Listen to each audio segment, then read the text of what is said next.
పెద్దపల్లి జిల్లాకు సంబంధించి ఈరోజు ప్రధాన వార్తలు చూసుకున్నట్లయితే మంత్రిని బీఆర్ఎస్ పార్టీ కార్యాలయంలో మంత్రిని మాజీ ఎమ్మెల్యే పుట్ట మధుకర్ మీడియా సమావేశం నిర్వహించారు. ఈ సందర్భంగా ఆయన మాట్లాడుతూ కాంగ్రెస్ ప్రాజెక్టులోనే ఒక మేడిగడ్డలోనే ఒక పిల్లర్ కుంగిన శాఖను చూపించి మొత్తం కాళేశ్వరం ప్రాజెక్టు అంతా కూడా ఎండబెట్టింది. గోదావరి అంతా కూడా ఎండిపోయింది. ఇప్పుడు ప్రజలంతా కూడా నీళ్ల కోసం అల్లాడుతున్న పరిస్థితికి కారణమైంది కూడా కాంగ్రెస్ పార్టీ అని అన్నారు. అంతేకాకుండా సీఎం ఒక మాట చెప్తున్నారు, మంత్రులు మరొక మాట చెప్తున్నారు.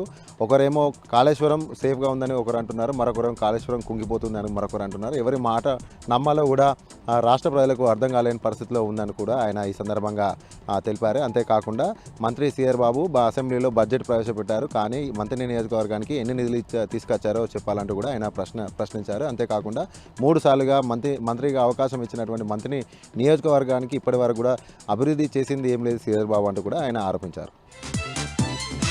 అలాగే మరొక ప్రధాన వార్త చూసుకున్నట్లయితే ఈ రోజు నుండి 10వ తరగతి పరీక్షలు ప్రారంభమయ్యాయి. పెద్దపల్లి జిల్లా వ్యాప్తంగా కూడా 41 పరీక్షా కేంద్రాలను ఏర్పాటు చేశారు. 41 పరీక్షా కేంద్రాల వద్ద కూడా అన్ని రకాల వసతులు అయితే ఏర్పాటు చేయడం జరిగింది. పెద్ద ఎత్తున కూడా పెద్దపల్లి జిల్లా వ్యాప్తంగా కూడా 7,393 మంది విద్యార్థులు పరీక్షలకు హాజరు కానున్నారు. పరీక్షా కేంద్రాల వద్ద పోలీస్ శాఖ ఆధ్వర్యంలో బందోబస్తు కూడా ఏర్పాటు చేయడం జరిగింది. అయితే విద్యార్థులు వచ్చి వెళ్లే సమయాలలో కూడా ఎలాంటి ట్రాఫిక్ ఇబ్బందులు లేకుండా చూస్తున్నట్లుగా పెద్దపల్లి డీసీపీ కరుణాకర్ గారు వెల్లడించారు. పరీక్షా కేంద్రాల వద్ద కూడా ఎలాంటి అవాంఛనీయ సంఘటనలు జరగకుండా కూడా అన్ని రకాల చర్యలు చేపట్టాము, ట్రాఫిక్ కూడా ఇబ్బంది లేకుండా కూడా ఏర్పాటు చేశామంటూ కూడా పెద్దపల్లి డీసీపీ కరుణాకర్ వెల్లడించారు.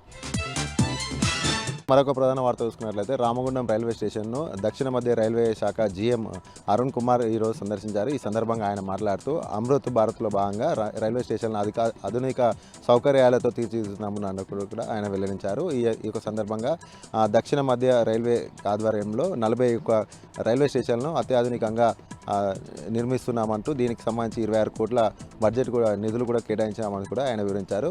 రైల్వే స్టేషన్లు తదితర పరిసరాలంతా కూడా ఎయిర్పోర్ట్ తరహాలో డెవలప్మెంట్ అయ్యే విధంగా అన్ని రకాల చర్యలు చేపడుతున్నామన్నట్టు కూడా ఆయన ఈ సందర్భంగా వెల్లడించారు.